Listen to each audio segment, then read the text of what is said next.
Hey everybody, it's Jonathan Johnson. How's it going? I just wanted to give an update on what's been going on with CT Liberty Rally and CT Parents Groups and just kind of give some insight into what we're doing and where we're going from here. So many of you know, some of you probably don't. I started CT Liberty Rally back in April of 2020 and we protested lockdowns and all the COVID restrictions that were going on.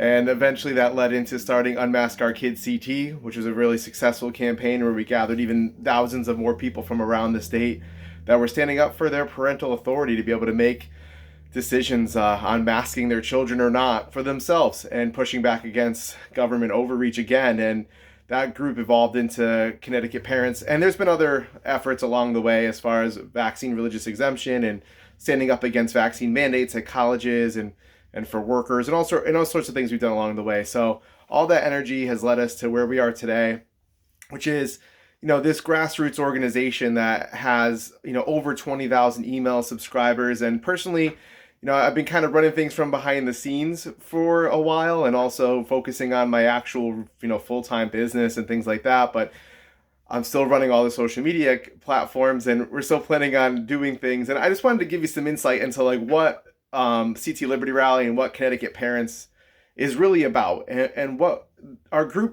these groups are really about is concerned residents of Connecticut standing up and taking action. That's what we've always been about. Our group has always been about pushing back. It's about grassroots efforts. It's about concerned individuals in our state actually being willing to stand up and do something and take some actions. So, collectively, when we all do that, it actually leads to making a difference here in our state. So, it comes down to some personal responsibility. Like if we collectively want to see good things happening and changes being made, each one of us has to individually take some action. So I wanted to remind everybody of that today, that our group is about taking action. It's about when you see a bill, whether it's our pages or somebody in our groups or another group posts about a bill that's being proposed, or maybe there's some policy going on in your kids' schools or going on in your town, you got to actually take action. You got to reach out to your legislators and send them an email or call them and say, hey, I don't like this bill, or I do like that bill. What are you going to do? I want to support my opposition to this, or I want to support my support to this, and find out where they stand and what they're planning on doing and what they're thinking. Maybe you can have an influence in their decision making. If hundreds and hundreds of constituents start reaching out to their legislator, they're going to be pressed to actually, make an informed decision based on what their constituents are saying. And the same goes for whether it's going down to your Board of Ed meeting. We were having hundreds of people were doing that for masking mandates. Now, there's people speaking out against other issues, critical race theory and just gender identity indoctrination, all these other issues that are going on in schools and in our towns. A lot of these, agendas that are going on are also coming out from our town level. So, this is your call to action to actually keep taking action. And what we're going to do is keep calling people to take action.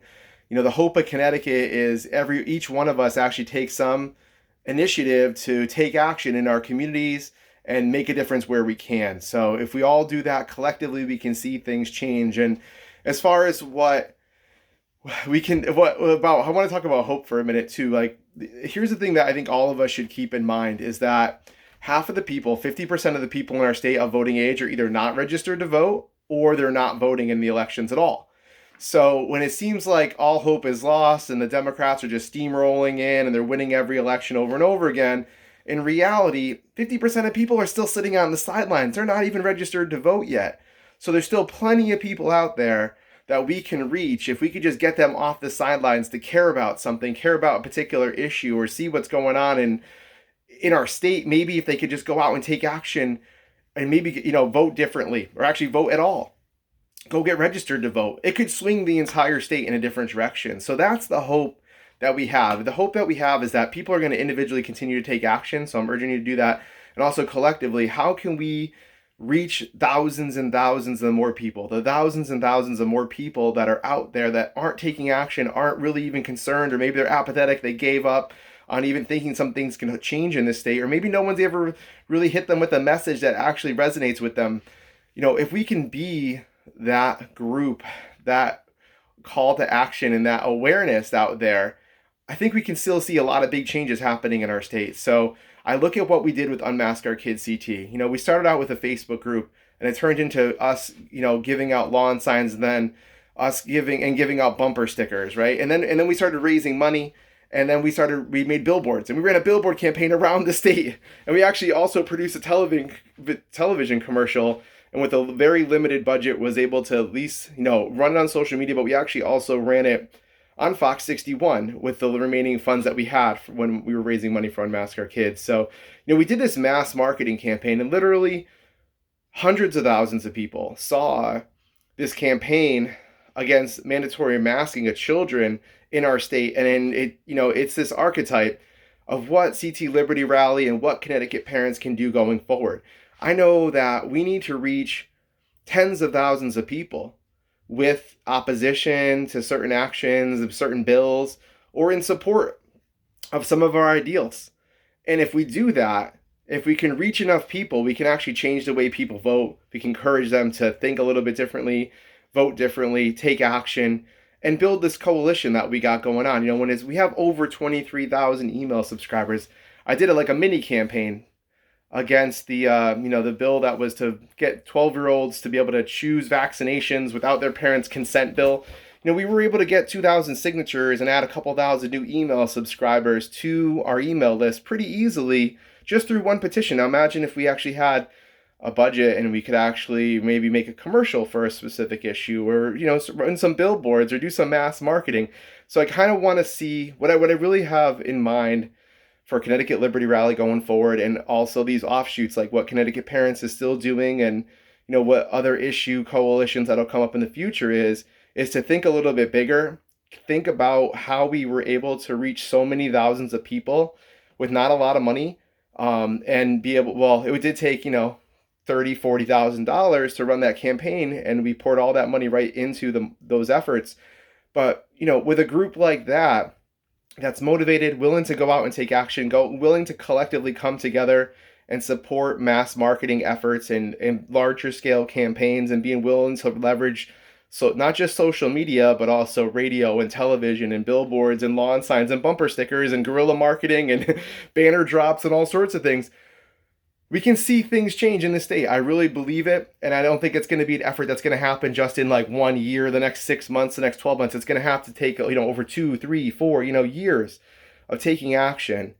Then we might see this cumulative change in this shift that will hopefully happen in our state as people kind of get fed up with communist socialists and their rights getting taken away. At least that's the hope. We got to have hope. So all that to say, I've been working for a long time now on trying to find the right lawyer and an accountant.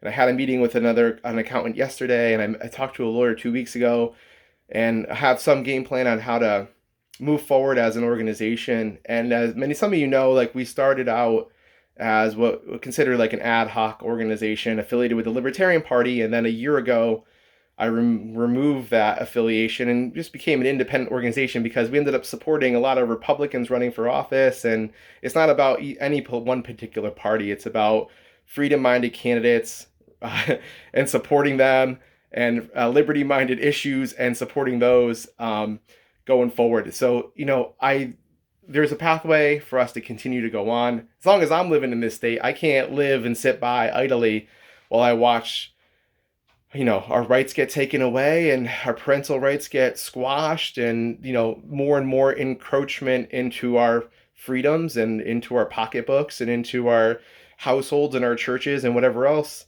has been going on in this state for so long. So I'm going to keep fighting. We're going to keep fighting. I'm encouraging you to please take that personal. So I know many of you are. They're taking action. You're actually calling up your legislators or emailing your legislators when you see a bad bill.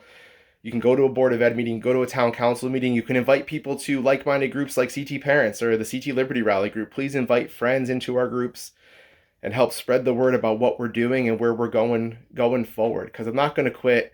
I'm only going to keep pressing forward and try to do that in a more public and mass awareness kind of way as we progress over the next 12 months and 24 months here in the state of Connecticut. So that's what I got going on. That's how I see our pathway forward, and how there is hope in our state for us to collectively keep growing and growing our voice and growing awareness on these issues. And the more people are aware of the issues that are going on, or even the things that are being proposed. If more people understood in the state of Connecticut that the Democrats had proposed that your 12-year-olds are basically emancipated to make vaccination decisions without parental consent, people would be up in arms. Like when there was a WTNH poll on that one issue, like 93% of respondents all said they disagreed with it.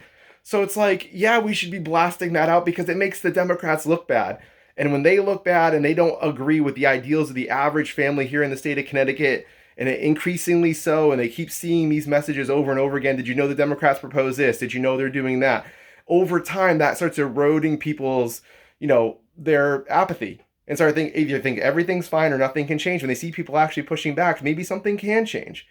So that's what I'm hoping to continue to do with the efforts of CT Liberty Rally and initiatives like the Connecticut Parents Group going forward.